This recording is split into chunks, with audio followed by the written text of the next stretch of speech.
Hi, everyone. I hope you're having a great day. I miss you, but I'm looking forward to seeing you one on one when we're doing testing. But here is Jumanji if you want to listen to it, or you can read it on your own. But here is Jumanji by Chris Van Allsburg. Jumanji by Chris Van Allsburg.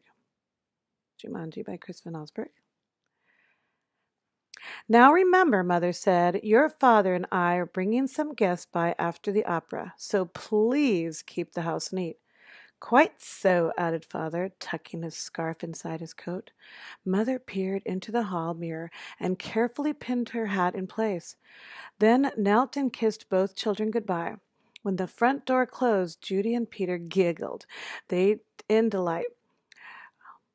They took all the toys out of their toy chest and made a terrible mess, but their laughter slowly turned into silence, till finally Peter slouched into the chair. You know what? He said. I'm really bored. Me too, sighed Judy. Why don't we go outside and play? Peter agreed, so they set off across the street to the park. It was cold for November. The children could see their breath like steam. They rolled in the leaves, and when Judy tried to stuff some leaves down Peter's sweater, he jumped up and ran behind a tree. When his sister caught up with him, he was kneeling at the foot of the tree, looking at a long, thin box. What's that? Judy asked. It's a game, said Peter, handing her the box. Jumanji, Judy read from the box. A jungle adventure game. Look, said Peter, pointing to the note taped on the bottom of the box. In childlike handwriting were the words, free game, fun for some, but not for all. P.S. Read instructions carefully. Want to take it home? Judy asked. Not really, said Peter. I'm sure somebody left it here because it's so boring.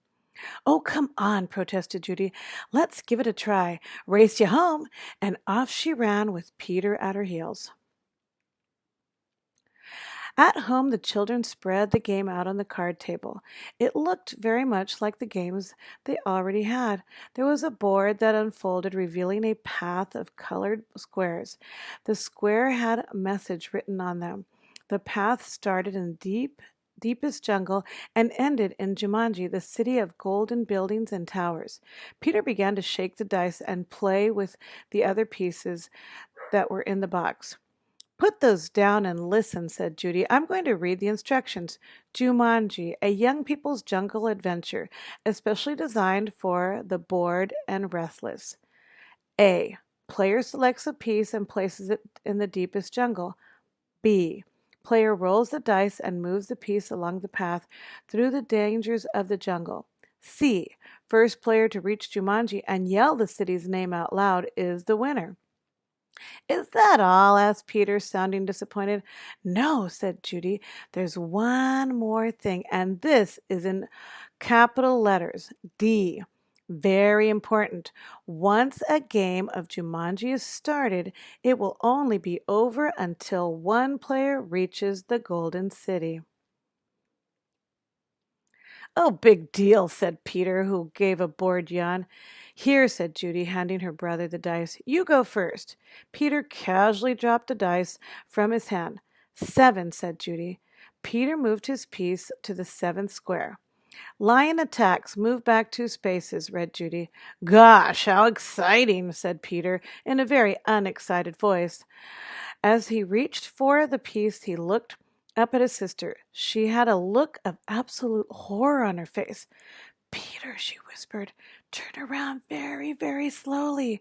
The boy turned in his chair. He couldn't believe his eyes. Lying on the piano was a lion, staring at Peter and licking his lips. Why?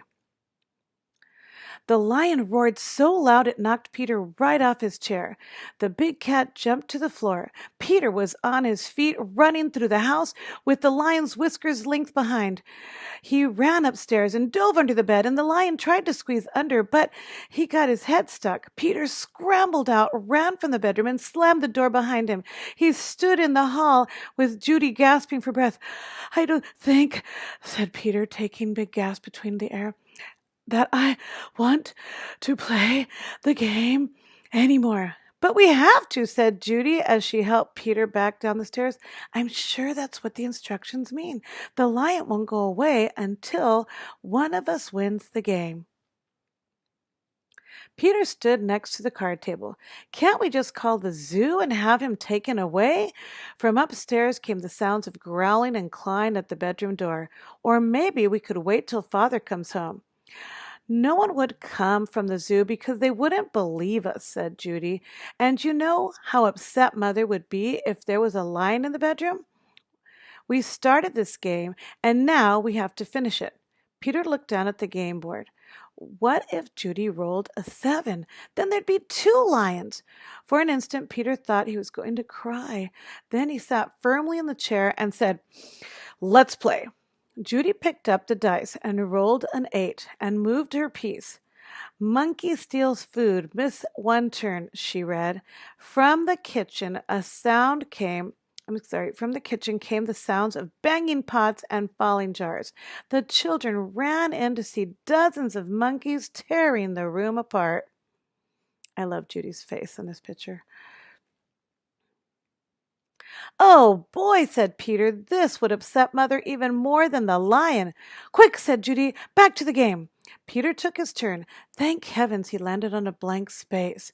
He rolled again. Monsoon season begins, lose one turn. Little raindrops began to fall in the living room. Then a roll of thunder shook the walls and scared the monkeys out of the kitchen. The rain began to fall in buckets as Judy took the dice. Guide gets lost, loses one turn. The rain suddenly stopped, and the children turned to see a man hunched over a map. Oh dear, I say. Spot of bad luck now, he mumbled. Perhaps the left turn here, then. No, a right turn here. Yes, absolutely. I think a right turn. Or maybe, excuse me, said Judy, but the guide just ignored her. Around here, then over. No. Over here and around this. Yes, good. But then. Judy shrugged her shoulders and handed the dice to Peter. 4, 5, 6, he counted.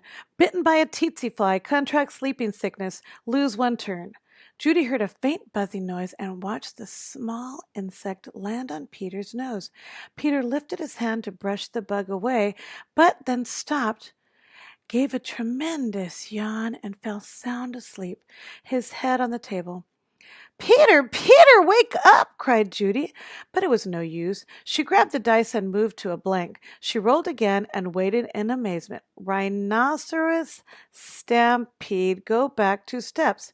As fast as he had fallen asleep, Peter awoke. Together they listened to the rumble in the hallway. It grew louder and louder, and suddenly a herd of rhinos charged through the living room and into the dining room, crushing all the furniture in their path. Peter and Judy covered their ears as the sound splintering wood and breaking china filled the house. Oh my. Peter gave the dice a quick tumble. Python sneaks into camp. Go back 1 space. Judy shrieked and jumped up on her chair. Oh, over the fireplace, said Peter. Judy sat down near again, nervously eyeing the 8-foot snake that was wrapping itself around the mantel clock. The guide looked up from his map, took one look at the snake, and moved to the far corner of the room, joining the monkeys on the couch. That's where I'd be. Judy took her turn and landed on a blank space. Her brother took the dice and rolled 3. Oh no, he moaned. Volcano erupts. Go back 3 spaces. The room began to warm and it started to shake a little. Molten lava poured from the fireplace opening. It hit the water on the floor and the room filled with steam. Judy rolled the dice and moved ahead. Discover a shortcut. Roll again. Oh dear, she cried. Judy saw the snake unwrapping himself from the clock. If you roll a 12, you can get out of the jungle, said Peter. Please, Judy begged as she shook the dice. The snake was wriggling its way to the floor. She dropped the dice from her hand. 1, 6, then another. Judy grabbed the piece and slammed it to the board. Jumanji, she yelled as loud as she could. I would too. The steam in the room became thicker and thicker, and Judy could not even see Peter across the table. Then, as if all the doors and the windows had been opened, a cool breeze cleared the steam from the room. Everything was just as it had been before. The game. No monkeys, no guide, no water, no broken furniture, no snake, no lion roaring upstairs, no rhinos. Without saying a word, each to each other, Peter and Judy threw the game into the box. They bolted out the door and ran across the street to the park and dropped the game under the tree. Back home, they quickly put all their toys away, but both children were too excited to sit quietly, so Peter took out a picture puzzle. As they fit the pieces together, their excitement slowly turned to relief and then exhaustion. With the puzzle half done, Peter and Judy fell sound asleep on the sofa. Wake up, dears, Mother's voice called. Judy opened her eyes. Mother and Father had returned, and their guests were arriving. Judy gave Peter a nudge to wake him. Yawning and stretching, they got to their feet. Mother introduced them to some of the guests, then asked, "Did you have an exciting afternoon?" "Oh, yes," said Peter. "We had a flood and a stampede and a volcano, and I got sleeping sickness." And Peter was interrupted by the adults' laughter. "Well," said Mother, "I think you both got sleeping sickness. Why don't you go upstairs and put your pajamas on? Then you can finish your puzzle and have some dinner." When Peter and Judy came back downstairs, they found the father had moved the puzzle into the den. While the children were working on it, one of the guests, Miss Budwing, brought them a tray of food.